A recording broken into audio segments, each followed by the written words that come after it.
அனைவருக்கும் வணக்கம். இன்றைக்கு நாம் இந்த பதிவில் முருகப்பெருமான் நம்மிடம் இருக்கிறாரா இல்லையா என்பதை தெரிந்து கொள்ளலாம். முருகன் நம்மிடம் இருப்பதற்கான அறிகுறிகள். இந்த கலிகாலத்தில் முருகப்பெருமானின் வழிபாடு பெரும்பாலான மக்களால் கடைபிடிக்கப்படுகிறது.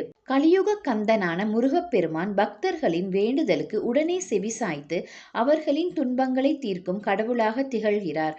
ஆகையால் தான் முருகப்பெருமானின் வழிபடுபவர்களின் எண்ணிக்கை நாளுக்கு நாள் அதிகரித்து செல்கிறது என்பதில் எந்த சந்தேகமும் இல்லை. அப்படியான இந்த சூழ்நிலையில் முருகப்பெருமான் நம்முடன் இருக்கிறார் என்பதை உணர்த்த சில அறிகுறிகள் உண்டு என்று சொல்லப்படுகிறது. முருகன் நம்முடன் இருப்பதை உணர்த்தும் அறிகுறிகள். கந்தா என்று அழைத்தால் உடனே வந்து நம்மை காக்கும் கடவுளாக முருகப்பெருமான் விளங்குகிறார். அப்படியான முருகப்பெருமானை வணங்குபவர்களில் சிலர் நானும் பலகாலமாக வழிபட்டுத்தான் வருகிறேன், என்னுடைய துன்பங்கள் தீரவில்லையே என்று மனதளவில் வருத்தத்துடன் இருப்பார்கள். அதற்கான காரணம் உங்களின் பிரச்சனைகளை தீர்ப்பதற்கு சரியான நேரத்திற்காக அவர் காத்திருக்கிறார் என்பதே உண்மை. அது மட்டுமன்றி நாம் நம்பும் இறைவன் நமக்கு எப்போது எதை தர வேண்டும் என்பது தீர்மானம். ஆகையால் கந்தனை நம்பினோர் ஒரு நாளும் கைவிடப்படார் என்பதை முழுமையாக முதலில் நம்ப வேண்டும்.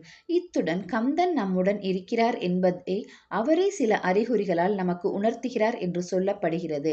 முதலில் உங்கள் வீட்டின் அருகிலோ அல்லது முக்கியமான ஆலயத்திலோ முருகனின் அபிஷேகம் அல்லது அலங்காரத்தை நீங்கள் எதிர்பார்க்காத நேரத்தில் காணக்கூடிய வாய்ப்பை உங்களுக்கு ஏற்படுத்துவார்.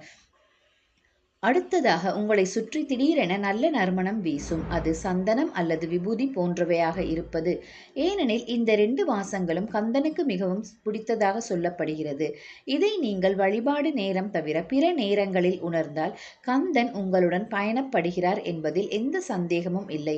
அது மட்டுமன்றி நாம் வீட்டில் பூஜை அறையில் பள்ளி இருப்பது, அதன் சத்தம் கேட்பது போன்றவை கூட இந்த அறிகுறிகள் என்று சொல்லப்படுகிறது.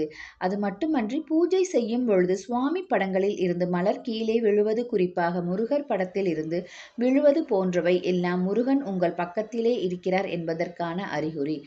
அது மட்டுமன்றி வழிபாடு செய்யும் பொழுதும் ஆலயத்தில் இறைவனை தரிசிக்கும் பொழுதும் நம்மை அறியாமல் நம் கண்களில் இருந்து கண்ணீர் வருவது இறைவன் நம்மை அரவணைத்து கொண்டிருக்கிறார் என்பதற்கான அறிகுறி. இதை தவிர நாம் வழிபாடு செய்யும் நேரங்களில் கோவில் மணியோசை அல்லது மங்கள இசை போன்றவை கேட்பதும் இறைவன் நம்முடன் இருப்பதற்கான அறிகுறிகளாக கருதப்படுகிறது. குறிப்பாக ஆலயத்தில் அமர்ந்திருக்கும் பொழுது இந்த சத்தங்கள் நம் காதில் கேட்பது மிகவும் விசேஷமானதாக கருதப்படுகிறது. இது மட்டுமின்றி நாம் மிகப்பெரிய துயரத்தில் இருக்கும் நாட்களில் நம்முடைய கனவில் சிறு பிள்ளைகள் முருகனின் வாகனமான மயில், சேவல் போன்றவை வருவதும், நம்முடைய மனதிற்கு நெருக்கமானவர்கள் நம்முடன் இருப்பது போல கனவு காண்பதும் முருகன் நம்முடன் இருப்பதை நமக்கு உணர்த்துகிறார் என்பது பொருள். மேற்கூறிய இந்த அறிகுறிகள் எல்லாம் இறைவன் நம்முடன் எப்பொழுதும் இருக்கிறார் என்பதை நமக்கு உணர்த்தி கொண்டே இருக்கும். நாம் எப்பொழுதும் பிறருக்கு துன்பம் விளைவிக்காமல் தூய்மையான இறை பக்தியுடன் இருக்கும் பட்சத்தில் நிச்சயம் இறைவனின் அருள் நமக்கு இருக்கும் என்பதில் எந்த சந்தேகமும் இல்லை. அத்துடன் இது போன்ற அறிகுறிகள் அதை உறுதி செய்கிறது என்பதை அறியலாம்.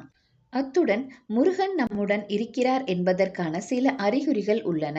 அவை திடீரென மனதில் ஒரு நல்ல எண்ணம் தோன்றுதல், மனதில் பயம் நீங்கி தைரியம் வருதல், வாழ்வில் தடைகள் நீங்கி முன்னேற்றம் காணுதல், மனதில் அமைதி ஏற்படுதல் போன்றவை. மனதில் நல்ல எண்ணங்கள் தோன்றுதல். திடீரென மனதில் நல்ல எண்ணங்கள் தோன்றுதல், நல்ல செயல்கள் செய்ய வேண்டும் என்ற ஆசை வருதல் போன்றவை முருகனின் அருளை காட்டுகின்றன.